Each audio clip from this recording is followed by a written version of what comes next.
Hello everyone, एक और नई वीडियो में आप सभी का स्वागत है। अपन चर्चा कर रहे थे राजस्थान की कला और संस्कृति का, जिसमें से अपन देख रहे थे राजस्थान के दुर्ग। पाली संभाग में अपन एक दुर्ग कंप्लीट कर चुके थे जिसका नाम था जालोर दुर्ग। आज बात करेंगे अपन पाली संभाग के अन्य दुर्गों के बारे में। तो सबसे पहले हेडिंग डालो, पाली संभाग के अन्य दुर्ग। पाली संभाग के अन्य दुर्गों के बारे में बात करें ना, तो एक दुर्ग आता है जिसका नाम आएगा आपको बादराजुण देखने को मिलता है। क्या मिलेगा? बादराजुण। बादराजुण का किला। और बादराजुण का जो किला है ये कहाँ है, ये याद रखना, ये जालोर में है। ठीक है। और बात करें तो अकबर है ना, अकबर जब आक्रमण करता है चंद्रसेन के ऊपर, तो चंद्रसेन ने इसके अंदर से शरण ली थी, ये भी याद रखना। ठीक है। तो यहाँ पर क्या लिखोगे? अकबर के समय, अकबर के समय राव चंद्रसेन, चंद्रसेन ने इस किले में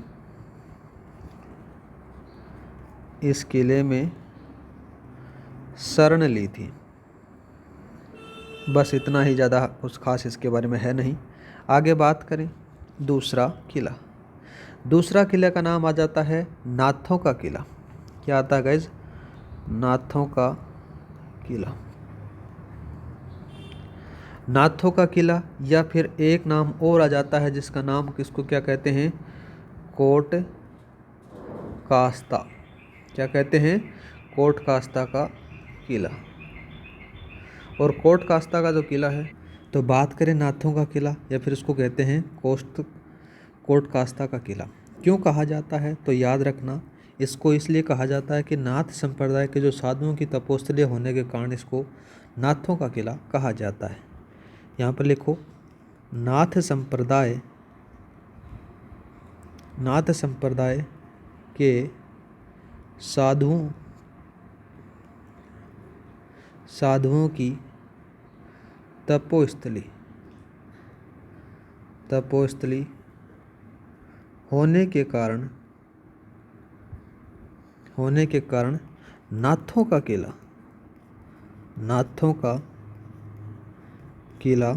कहा जाता है कहाँ पर ये याद रखना। ये आपको स्थान का भी नाम याद रख लेना। ये जालोर में है। कहाँ है गाइज? जालोर में। और बात करें तो इसके अंदर से एक मूवी भी बनी है, याद रखना।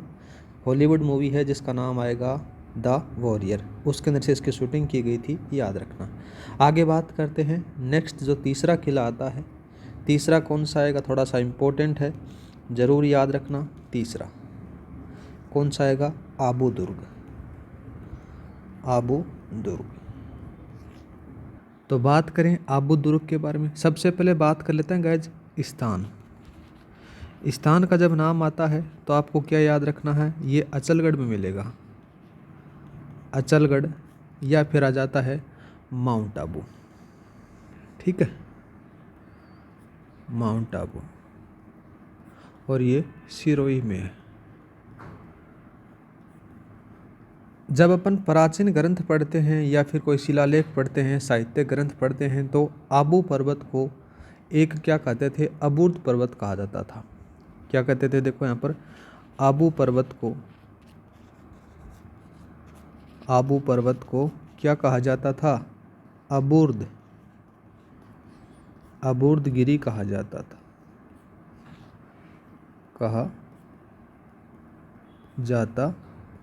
ठीक है गाइज। या फिर एक नाम और देखने को मिलेगा आपको, याद रखना। क्या मिलेगा? अबूर्दाचल। ये दोनों आबू पर्वत के ही नाम हुआ करते थे। और इसके अंदर से क्या था कि अबूर्दाचल में स्थित अचलगढ़ एक प्राचीन दुर्ग था।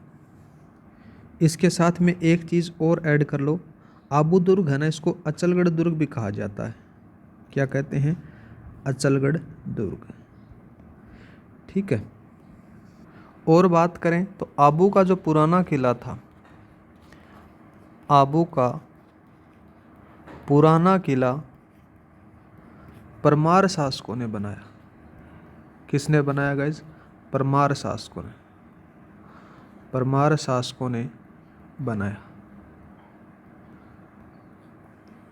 फिर बात करें ना गाइज तो 1452 का समय आता है। कब का? 1452 ईस्वी में। 1452 ईस्वी के अंदर से बात करें ना तो मेवाड़ का एक शासक था, नाम था उसका मारना कुंभा। किसने? यहाँ पर लिखो 1452 में महाराणा कुंभा, मारना कुंभा ने क्या करवाया? अचलगढ़ दुर्ग का निर्माण कराया, या फिर बोल सकते हो भग्नावशेषों के एक नए दुर्ग का निर्माण करवाया, जिसको आगे चलकर वो क्या हुआ? अचलगढ़ नाम से विख्यात हुआ। ये लिखो यहाँ पर लिखो अचलगढ़, अचलगढ़ बनाया। ठीक है। और मेन रीज़न क्या था कि मारना कुंभा ने इस दुर्ग को निर्माण करवाया? जब अपन राजस्थान का मैप पढ़ते हैं, ज्योग्राफी में पढ़ते हैं, तो इधर पड़ता है गुजरात। क्या पड़ता है? गुजरात पड़ता है। और इधर पड़ता है राजस्थान। यहाँ पर पड़ता है आपका जालोर और सिरोही वाला क्षेत्र। यहाँ पर वो था अचलगढ़ दुर्ग। अचलगढ़ दुर्ग उसके द्वारा बनाया गया था, मारना कुंभा के द्वारा। तो जब गुजरात के जो शासक हुआ करते थे वो क्या करते थे? राजस्थान पर हमला करने के लिए आते थे, यहाँ पर आ गए, तो उसकी रक्षा के लिए मारना कुंभा ने क्या किया? इस दुर्ग का निर्माण करवाया, अचलगढ़ दुर्ग। और बात करते हैं तो जब आप पढ़ते हो आबू पर्वत, कौन सा पढ़ते हो? आबू पर्वताचल। आबू पर्वताचल में अनेक हिंदू, या फिर ये बोल सकते हो अनेक देवी देवताओं,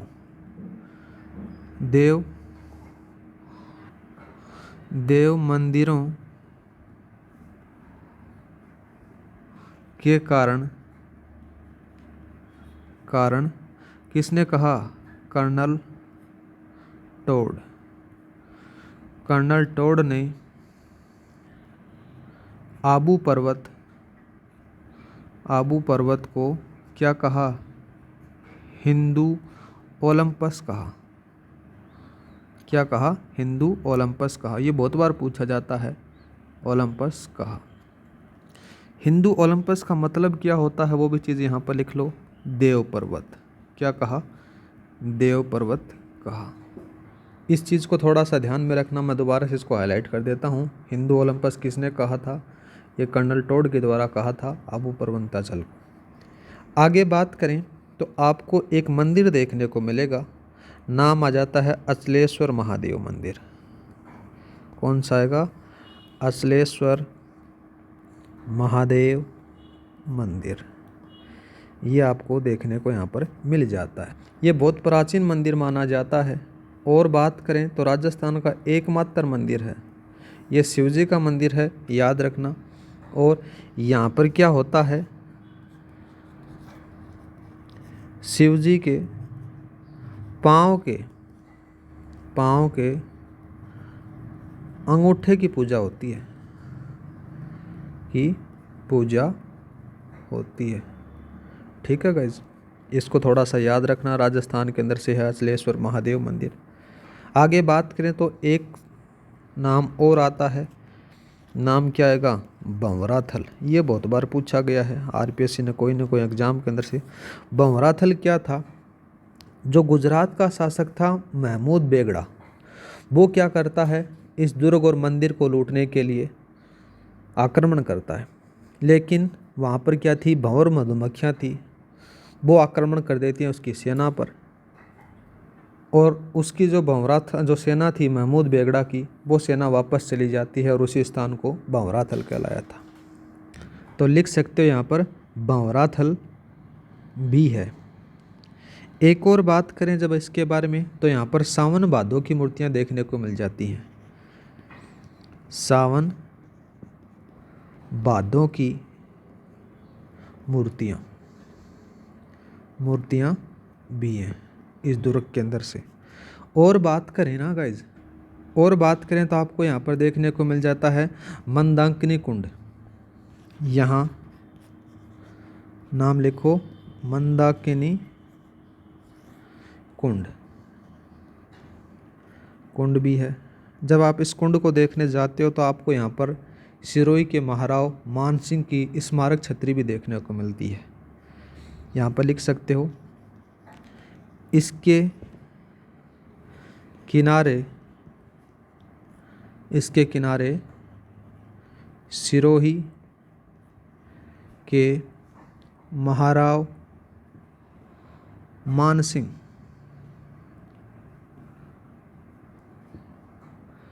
की स्मारक छतरी भी है। और बात करें तो इसके अंदर से आपको क्या क्या चीज़ें देखने को मिलेंगी, तो देखो 2 दरवाजे देखने को मिलेंगे। एक का नाम आएगा आपको हनुमान पोल, ये दरवाज़ा है, याद रखना। हनुमान पोल के बाद में गणेश पोल। इस नाम से तो बहुत सारे राजस्थान के अपन जब पढ़ते हैं, गणेश पोल, ठीक है, दुर्ग पढ़ते हैं तो इन नामों से बहुत बार आपको देखने को मिल जाते हैं। ये भाई ये तो दरवाजे हैं, याद रखना। साथ में बात करें तो आपको यहाँ पर एक मिलेगा ओख रानी का महल या फिर ओखा रानी का महल, ओखा रानी का महल मिल जाएगा। एक और लिख लो फिर इसमें सावन भादो झील, सावन भादो झील भी आपको इस दुर्ग के अंदर से देखने को मिल जाएगी। तो इस प्रकार से ये था आबू दुर्ग, अचलगढ़ दुर्ग। अब बात करते हैं नेक्स्ट कौन सा आता है, 4th वाला आता है जिसका नाम लिखते हैं अपन बसंतगढ़। कौन सा आएगा, बसंतगढ़, बसंतगढ़ का किला। बसंतगढ़ का किला है, इसको बसंती का दुर्ग भी कहते हैं। क्या कहते हैं, बसंती दुर्ग, ठीक है। ये कहाँ पर है, ये याद रखना, पिंडवाड़ा।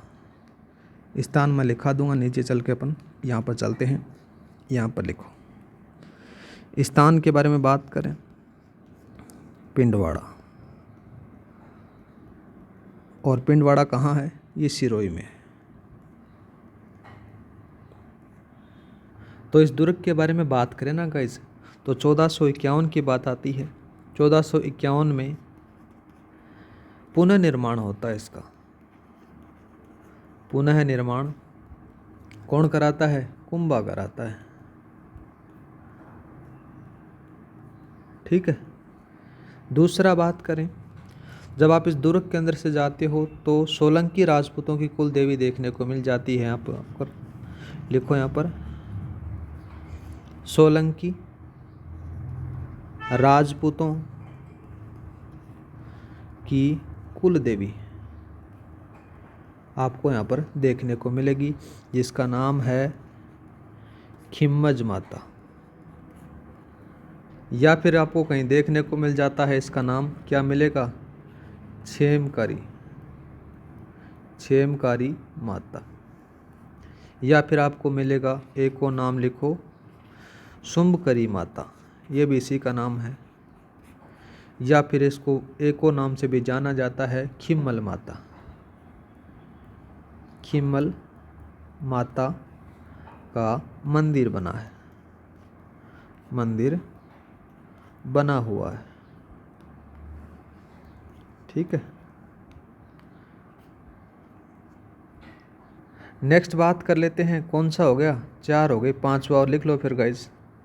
5वां कौन सा लिखोगे, 5वां लिख लो मचान दुर्ग। कौन सा, मचान दुर्ग। मचान दुर्ग है कहाँ पर, स्थान के बारे में बात करें तो सिरोही में है बना हुआ, सिरोही। निर्माण कौन करवाता है, निर्माण कुंभा कराता है, कुंभा ने कराया। क्यों कराया, तो इसने क्या करवाया कि जो मेर की मीणा थे ना, उनकी सुरक्षा के लिए इसका निर्माण करवाया जाता है, ठीक है। नेक्स्ट बात करते हैं, कौन सा, 5 हो गए क्या, 6 का लिखो आप, सोज्जत दुर्ग। इससे बहुत बार सवाल पूछे जाते हैं, सोज्जत दुर्ग। सोज्जत दुर्ग के बारे में बात करें, सबसे पहले स्थान के बारे में, कहाँ है, ये पाली में है। कहाँ है गाइस, पाली में। और बात करें तो जो सूकड़ी नदी है ना उसके मुहाने पर बना हुआ है। यहाँ पर क्या लिखोगे, सूकड़ी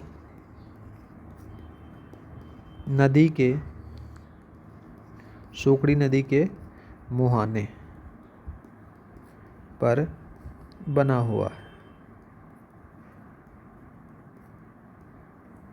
प्राचीन काल के बारे में बात करें ना गाइस, तो इसका नाम आपको देखने को मिलेगा, क्या मिलेगा, सुंददती, ठीक है, या फिर मिलेगा एक और नाम तांबावती। क्या मिलेगा, तांबावती, या फिर मिलेगा आपको एक और नाम आ जाता है त्रंबाकावती। ये दुर्गा नाम प्राचीन नाम थे, ये याद रखना, प्राचीन नाम। पहले के बारे में बात करें थोड़ा सा प्राचीन, देखो इस प्रकार से क्षेत्र हुआ करता था। इस क्षेत्र में लोग रहा करते थे और उनका जो शासन था उन्हीं के बारे में बात करेंगे। यहाँ पर जो शासक था प्राचीन नाम था तांबावती। क्या था, तांबावती। और जो शासन या फिर राज था, पहले परमार रहा करते थे। यहाँ पर परमारों का आधिपत्य था, मतलब कि ये परमार रहा करते थे। बाद में कोई कारणवश ये उजड़ जाती है। उजड़ने के बाद में दोबारा से बात करें तो क्या होता है, 1054 का समय आता है। 1054 के अंदर से क्या होता है कि इसमें ये प्राचीन काल से याद रखना, जिससे आपको याद हो जाए प्राचीन काल। यहाँ पर 1054 में आ जाता है और 1054 के अंदर से जो लोग रहते हैं, किनका शासक हो जाता है, उनके बारे में बात करें तो नाम आता है हूल क्षत्रियों का। हूल क्षत्रियों का आधिपत्य यहाँ पर हो गया। होने के बाद में क्या करते हैं, इनका नाम बदल देते हैं, लेकिन तांबावती के नाम की जगह वो क्या कर देते हैं, सेजल माता के नाम से। और वो तांबावती नाम से जगह सेजल माता के नाम से इस जगह का नाम वो रखते हैं सोजत। क्या रखते हैं, सोजत रखते हैं। बाद में क्या होता है, सबसे पहले देखो अगर कर्मों के बारे में बात करें तो परमार आते हैं। परमारों को क्या कारण होता है, वो उजड़ जाते हैं। परमारों की ये तो प्राचीन काल है, प्राचीन काल। परमारों के बाद में आते हैं हूल क्षत्रिय। कौन आते हैं, हूल क्षत्रियों का अधिकार रहता है। ये कब रहता है, 1054 में रहता है। और हूल क्षत्रियों के बाद में सोजत के ऊपर सोनग्रा चौहानों का अधिकार हो जाता है, सोनग्रा चौहान, ठीक है। और सोनग्रा चौहान के बाद में बात करें तो सिंधलों का अधिकार रहता है। किसका रहता है, सिंधलों का अधिकार।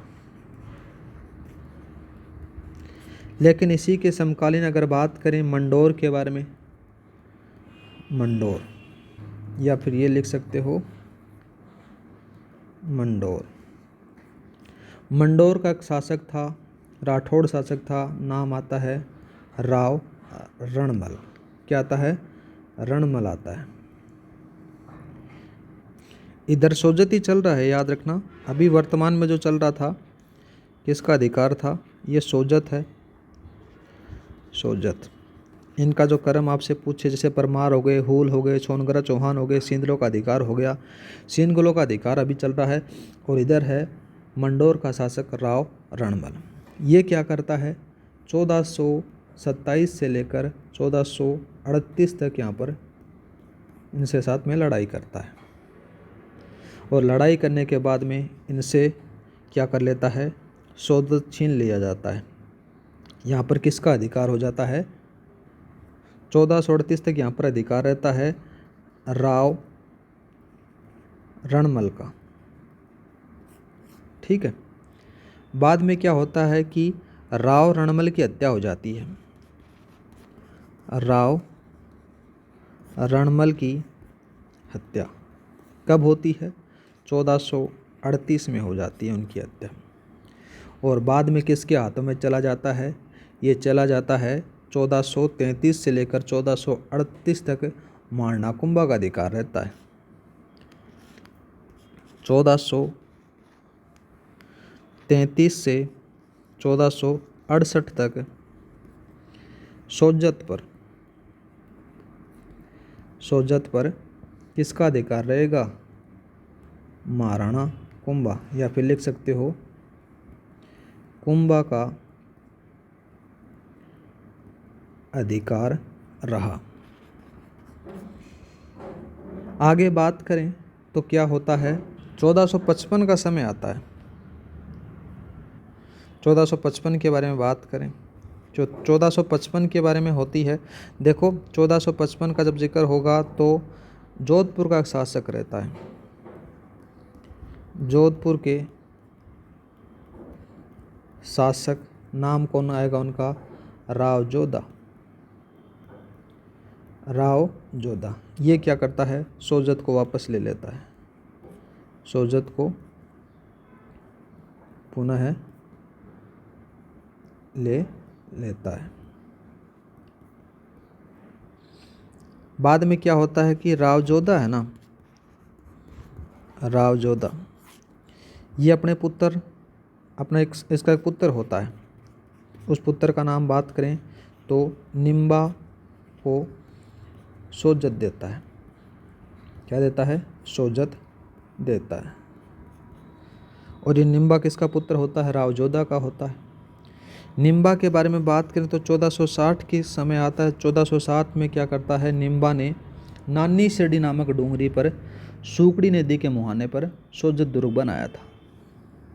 तो ये निम्बा क्या करता है? इसी के बारे में बात करें तो ये सोजत दुर्ग बनाता है।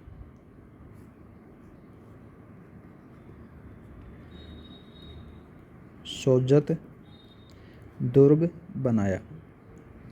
किसने बनाया? निम्बा ने बनाया गाइस। और पढ़ते हैं अपन थोड़ा बहुत। जोधपुर राज्य ख्यात केंद्र से बताया गया है कि राव मालदेव को इस दुर्ग का निर्माता बताया गया है। ये चीज़ भी लिख लो। जोधपुर राज्य ख्यात,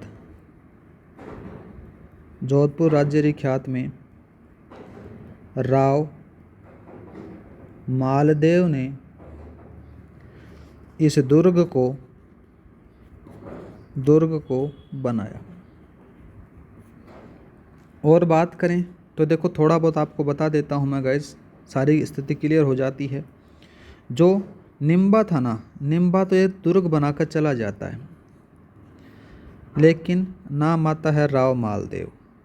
राव मालदेव क्या करता है? इसके चारों तरफ बाउंड्री करवा देता है। ठीक है, ये क्या करता है? ये किसके द्वारा बनाई गई? तो याद रखना, परकोटे का निर्माण भी बता सकते हो आप। राव मालदेव करवाता है परकोटे का निर्माण, और ये है सोजत दुर्ग।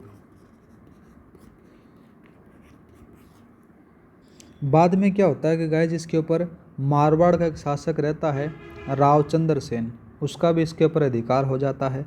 लेकिन क्या करता है बादशाह अकबर, वो रावचंद्र सेन से दुर्ग छीन लेता है, और छीनने के बाद में ये जो जागीर के रूप में मालदेव का जो पुत्र था ना, उसको दे देता है। आगे बात करें तो इसके अंदर से आपको क्या क्या चीज़ें देखने को मिलेगी उनके बारे में बात करते हैं। तो यहाँ पर लिखो प्रमुख स्थान।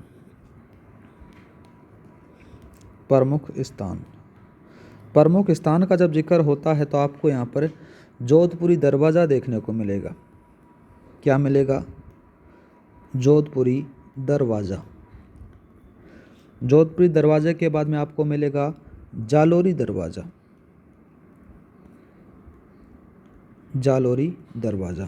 और जालोरी दरवाज़ा के बाद में बात करें तो एक और नाम आ जाता है जैतारण दरवाज़ा।